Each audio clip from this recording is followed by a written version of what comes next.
Bonjour à tous et bienvenue sur ma chaîne Laetitia Pepita.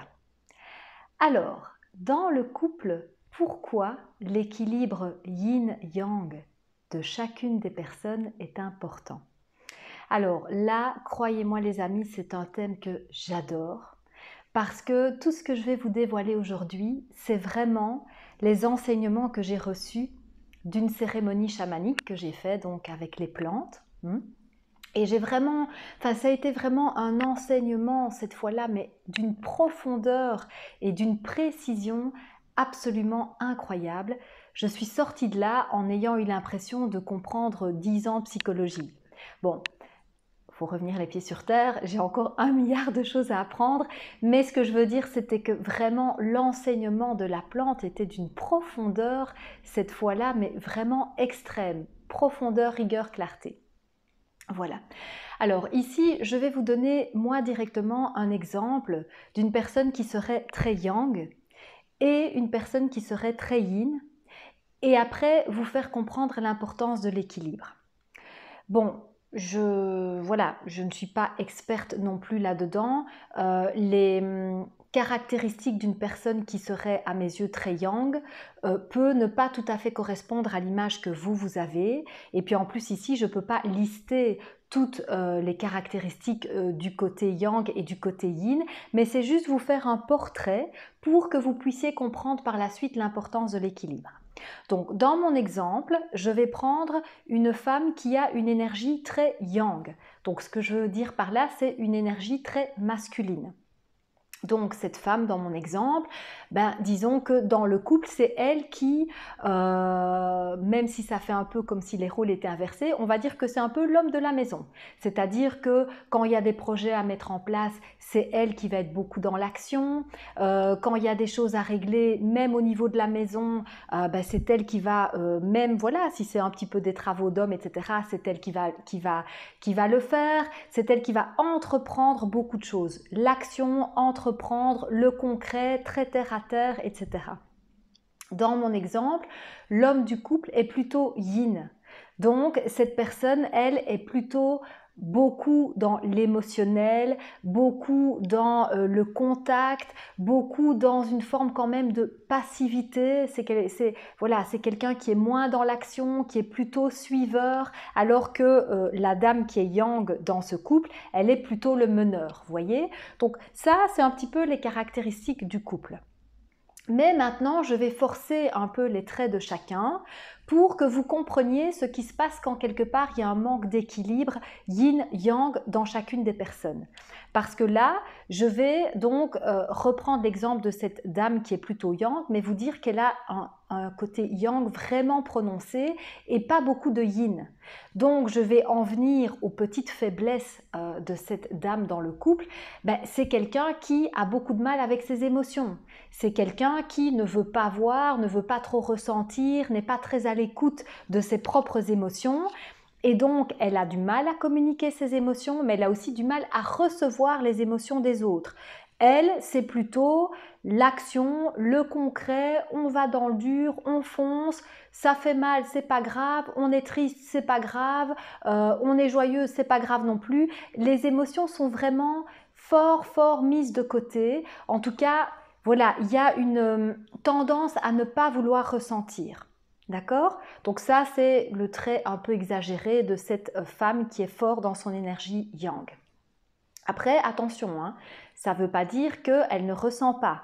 On a tous des émotions et quand on ne veut pas ou qu'on ne sait pas les exprimer, croyez-moi, ça sort d'une manière ou d'une autre. Cette femme, dans mon exemple, elle a peut-être beaucoup de mal à dire et à exprimer ses émotions, mais du coup, elle a des insomnies. Du coup, elle a des problèmes, des maladies. Elle développe des maladies. Du coup, elle est très stressée. Du coup, elle a quand même une forme de colère qui est souvent là parce que voilà, elle ne veut pas accéder à sa tristesse, elle ne veut pas aller voir tout ça. Donc, elle a des émotions comme tout le monde, mais c'est juste que tout est très cadré, on ne veut pas trop aller voir là-dedans. L'homme du couple, dans mon exemple, est plutôt yin, voire même parce que je vais de nouveau exagérer le trait, est très très yin et il lui manque cette énergie yang qu'a sa femme. Et donc lui, c'est quelqu'un qui, justement, a une tendance quand même, puisque, je le redis, hein, il est trop dans le yin, il a une tendance à la passivité, il a vraiment une tendance à laisser justement sa femme qui est très yang faire un petit peu tout dans le couple, dans le ménage, dans les prises de décision, voilà. Un petit peu comme un enfant, voilà, il délègue, de toute façon, elle veut tout bien faire, donc voilà. C'est quelqu'un qui, lui, est très très très dans l'émotionnel, donc voilà, il peut, même si c'est un homme, pleurer facilement, montrer facilement ses émotions, être mal, être déprimé, avoir besoin d'être boosté, voilà, être d'humeur changeante, voilà, donc il se connaît sans aucun doute un petit peu plus au niveau de ses émotions. Mais là, limite, c'est un peu trop, parce que là, il lui manque un peu d'énergie yang pour dire, bon, ok, je passe à l'action, de la passivité, je vais vers le fait de faire les choses, de mes émotions, j'essaye de comprendre et d'en faire quelque chose aussi, je ne reste pas dans de la déprime, je ne reste pas trop longtemps dans de la tristesse, etc. Donc, vous voyez, là aussi, il y a un rééquilibre à faire, parce que lui, il est un peu trop dans le côté yin, dans le côté émotionnel. Alors, qu'est-ce qui se passe dans ce que moi j'ai envie de vous expliquer, qui m'a été donc clairement enseigné vraiment par les plantes, c'est que le couple va vraiment agir, ce couple-là, mais tous les couples en général, hein, les couples agissent comme des vases communicants. C'est-à-dire que quand il y a un déséquilibre entre le couple, voilà, entre les énergies yin-yang, eh bien c'est souvent l'autre dans le couple, puisque ce sont des vases communicants, qui va, entre guillemets, comment je pourrais dire ça, qui va faire office de réceptacle, parce qu'il faut retrouver un équilibre, c'est des vases communicants. Donc à un moment donné, si l'autre est trop ceci, il va falloir que l'autre devienne plus ceci, si l'autre est trop ceci, vous voyez, c'est un peu un effet de balancier. Alors je vais tout de suite vous donner un exemple, ce sera plus clair. Cette femme dont je vous parle dans mon exemple a un problème avec ses émotions. Le mot problème est peut-être un peu gros, mais en tout cas, elle a du mal à exprimer ses émotions. Et alors que son partenaire est déjà quelqu'un de beaucoup plus émotionnel, étant donné qu'ils sont en vase communicant, plus cette femme dans ce couple va réprimer ses émotions et va avoir tendance à ne rien dire, alors que les émotions sont là, je vous l'ai dit, on a tous des émotions, et d'une manière ou d'une autre, ça doit sortir. Mais alors qu'elle fait tout pour réprimer ses émotions, eh bien, son mari, qui était déjà beaucoup plus dans l'émotionnel à la base, va le devenir encore plus. Parce que comme il y a un effet de vase communicant, les émotions qui ne sont pas ressenties, que cette femme ne veut pas voir, ne veut pas prendre en charge, eh bien, c'est son mari qui inconsciemment va prendre ça en charge.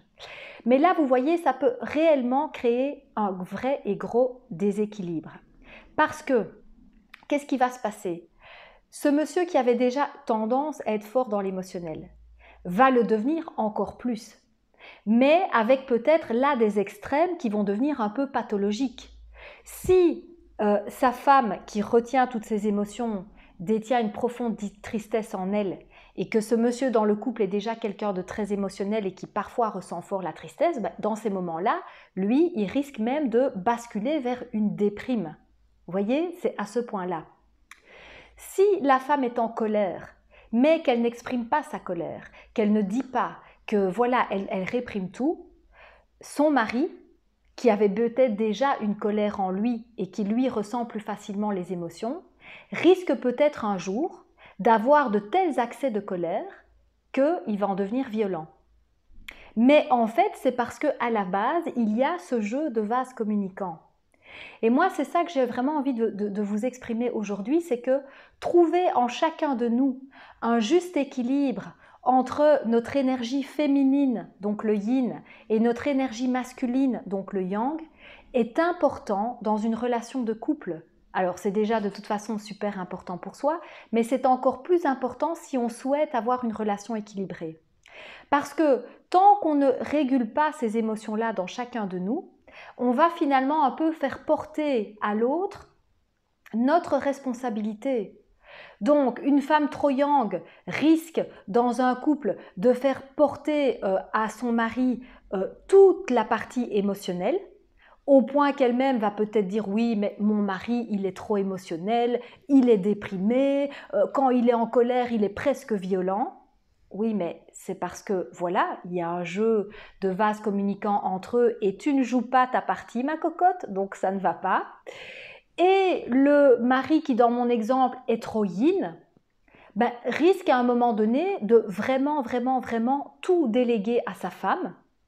Et donc, on va se retrouver avec une femme qui va dire « Oui, mais attends, voilà, moi, je porte tout sur les épaules, voilà, ça ne va pas. » Et un mari qui, lui, va se plaindre. Pourquoi? Parce qu'il va dire « Oui, ma femme, elle porte la culotte, ma femme, elle est trop dirigeante, ma femme, elle veut tout contrôler. » Oui, mais en même temps, toi, tu ne prends pas ton énergie masculine en main et donc, tu laisses vraiment, tu laisses tout sur le dos de ta femme. Et ici, ça va plus loin aussi parce que cet homme-là, même si tout ça est inconscient, risque vraiment de passer un peu à côté de sa vie parce que, à force de laisser l'autre tout prendre en main, contrôler, diriger, bah, en fait, lui, il vit pas sa vie. Hein. Je veux dire, son côté masculin n'est pas là, donc en fait, il fait que suivre. Voilà, il y a un qui dirige et il y a l'autre qui suit.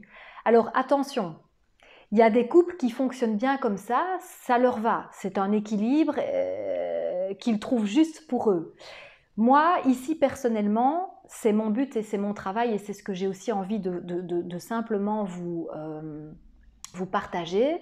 Moi, je suis vraiment dans ce cheminement de dire j'ai envie de réguler mes énergies féminines et masculines en moi-même et j'ai envie de trouver un partenaire qui a fait ce travail-là aussi. Parce que personnellement, au jour d'aujourd'hui, ça n'a peut-être pas forcément été comme ça avant, mais au jour d'aujourd'hui, j'accepterais difficilement d'être avec un homme qui est trop dans son énergie yin, parce que pour moi, ben, ça va manquer d'un côté masculin. Mais attention, je vous dis tout ça en toute grande humilité, parce que moi-même, j'ai dû et je suis encore en train de travailler sur moi parce que j'ai une tendance à avoir une énergie assez masculine. Donc moi, j'ai eu tendance dans certaines relations, voilà, à prendre tout en main, même au niveau de la séduction, c'est moi qui séduis, c'est moi qui paye le resto, enfin bon voilà, c'est moi qui. Mais aujourd'hui, je me dis non, voilà, j'ai envie d'avoir un homme qui a une belle énergie masculine en lui et pour ça, je sais que moi, j'ai un travail à faire, hein, je vous rappelle le jeu des vases communicants, j'ai un travail à faire sur l'équilibre de mon énergie masculine-féminine. Voilà, donc j'aimerais une certaine énergie masculine chez cet homme. Mais je souhaite aussi une énergie féminine chez cet homme. Je ne pourrais plus faire, comme dans certaines relations que j'ai eues, être avec des hommes qui sont quasiment uniquement dans leur yang. Et là, qu'est-ce que moi, ça m'a procuré comme effet? C'est d'être avec des hommes qui étaient complètement fermés émotionnellement et qui donc n'étaient pas du tout prêts à recevoir et à accueillir mes propres émotions. Et ça, pour l'avoir vécu, c'est très dur aussi. Pour vous expliquer encore une fois le jeu de vase communicant, j'ai été dans une relation où j'étais avec un homme qui vraiment, malgré toute la bonne volonté du monde, était quelqu'un qui était très très fermé émotionnellement parlant. Et quand on a commencé à avoir des discussions et des disputes dans le couple, je me suis retrouvée, en fait c'est vrai, face à un psychologue à dire mais voilà, moi j'ai l'impression de crier, d'hurler, de tout faire, de me sentir coupable, de me mettre dans des états comme ça, mais en face de moi, il n'y a pas de réaction. Et là, le psychologue lui-même m'a fait comprendre, mais oui, parce que moins il y en a un qui s'exprime, moins il y en a un qui, va sortir ses propres émotions, et plus l'autre, dans ce jeu de vase communicant, va devenir hystérique, hystéro, va commencer à faire des crises, va commencer à s'exprimer d'une manière où lui-même il se dit mais pourquoi j'ai réagi comme ça? Ouais, mais c'est parce que tu es en train de prendre la part de l'autre qu'il ne gère pas. Et excusez-moi l'expression, dans mon cas, c'est toi qui te fais passer pour le fou ou la folle parce que tu es en train de péter les plombs, mais l'autre ne voit pas sa part de responsabilité, c'est-à-dire de mettre totalement de côté les émotions et de laisser tout l'autre, tout recevoir et exprimer. Donc vous voyez, Voilà, moi personnellement en tout cas, je ne veux plus de trop de l'un, trop de l'autre. Je souhaite un équilibre. Après, c'est pas forcément évident à trouver en soi parce que je pense que, alors peut-être pas assez naturellement, mais je pense que voilà, il y a pas mal de personnes qui ont une énergie soit un peu plus masculine, soit un peu plus féminine. Voilà. Et quand, par exemple, on est dans une énergie très yang et qu'on n'a pas encore fait un travail sur soi, pardon, c'est pas forcément facile de se rendre compte de tout ça. Néanmoins, je pense que c'est important. Voilà. Parce que, à mon sens aussi, le fait de travailler ces énergies yin et yang, un équilibre en soi-même, peut de plus en plus vous amener à vous détacher d'une certaine forme de dépendance affective. Pourquoi? Parce que si vous avez un côté, par exemple, très yin, et que vous avez du mal à passer à l'action, à mettre les idées que vous avez dans la tête dans du concret, à être ancré, etc., vous risquez, évidemment, par jeu de miroir et de dépendance, et d'inconscient aussi, de choisir quelqu'un qui, lui, est très très yang. Parce que vous allez chercher la partie qui vous manque. Mais je vous dis avec le risque qu'il y ait quand même ce déséquilibre qui se crée dans la relation, parce que voilà, cette personne très yang, peut-être de nouveau qu'il lui manque du yin, et que par effet de vase communicant, il va y avoir des déséquilibres dans la relation. Mais comme vous n'avez pas travaillé cette part yang en vous, pour vous, c'est presque vital d'avoir quelqu'un qui a cette part-là. Et donc, vous allez, par dépendance affective, peut-être avoir une tendance à rester dans cette relation, alors que justement, en travaillant sur vous, vous allez peut-être vous rendre compte, ouais mais bon, lui peut-être qu'il met bien les choses en place, il gère sa vie, il est dans l'action, etc. Mais par contre, au niveau émotionnel, merci et bonsoir. Je ne me sens pas écoutée, je ne me sens pas compris, il n'y a pas, voilà, il n'y a pas assez d'émotionnel. Donc vous voyez, c'est tout ça aussi qui fait que l'équilibre en chacun de nous peut aussi permettre des relations plus saine. Je vais vers toi, pas parce qu'il y a une part qui me manque et que c'est celle-là que je veux prendre chez toi, mais parce que tu me plais, que je n'ai rien à te voler ou à te prendre, mais je veux simplement un partage. Et lorsque nous aurons des difficultés, comme chacun des deux a son énergie yin et yang assez équilibrée, voilà, s'il manque un peu de yin dans la relation, on viendra mettre tous les deux du yin. S'il manque un peu de yang, on viendra tous les deux mettre du yang. Mais on ne fait pas reposer la responsabilité sur seulement un des membres du couple. Ce qui vient aussi à me faire dire, et j'en terminerai par là, que dans un couple, c'est important que chacun prenne toute sa place. Toute sa place. Pas qu'on prenne une demi-place. Mais pour prendre toute sa place dans un couple, il faut cet équilibre yin et yang. Si je suis trop yin, je ne vais jamais vraiment savoir m'affirmer. Je ne vais jamais savoir prendre en main des projets et amener l'autre à peut-être aller dans telle ou telle direction parce que moi aussi j'ai envie d'entamer quelque chose plutôt que de suivre tout le temps l'énergie de celui qui est plus yang et qui prend tout en main. Vous voyez? Donc, cet équilibre-là permet aussi à chacun de prendre toute sa place et pas une demi-place. Voilà, les cocos, c'est tout le mal que je vous souhaite. Gros bisous et j'espère que cette vidéo vous aura aidé. Ciao, ciao!